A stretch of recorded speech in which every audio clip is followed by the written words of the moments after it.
Hello， 歡迎返到嚟 WCG 一周黃金新聞，我係阿 Tina。今個星期嘅現貨黃金價格維持喺大概4300至4350蚊美元每盎司嘅高位震盪，價格整體偏強，但係有短期嘅修正，主要受到經濟數據、地緣政治同埋市場預期影響。有兩項重要數據都係今個星期公佈添。首先係12月16號星期二，根據美國勞工統計局公佈嘅數據，11月非農就業人數增加6.4萬人，失業率由9月嘅4.4% 進一步升至4.6%啊，高於市場預期，為2021年以嚟最高水平。而數據公佈咗之後，市場降息預期略微升溫，當日現貨金價小幅上升，日內升0.14%，報4311美元每盎司。美聯儲上星期更加係連續第3次下調利率。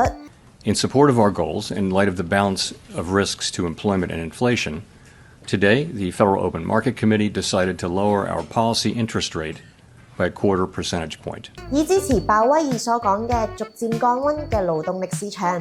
第二樣就係美國11月 CPI 通脹數據將會喺今晚公佈，市場高度關注呢項數據，因為佢係2個月以嚟首份 CPI 報告。如果通脹放緩，將會強化2026年1至2次嘅降息預期，將會利好黃金。數據公佈前嘅亞洲時段，金價因為獲利了結同埋美元小幅反彈而輕微回落。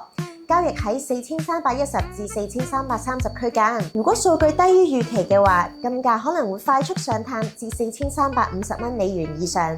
相反嘅話，就會短期承壓。所以投資者記得密切留意今晚公佈嘅數據啊！哇，咁快嚟到12月中啦！回顧返2025年係全球黃金市場最具里程碑意義嘅一年。國際金價由年初嘅大約2700美元每盎司上漲至到12月嘅4300美元每盎司，年度漲幅接近60%啊！而10月更加創造咗歷史高點4380蚊美元每盎司添。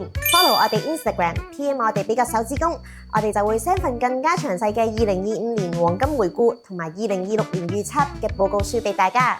快啲 PM 我哋拎啦！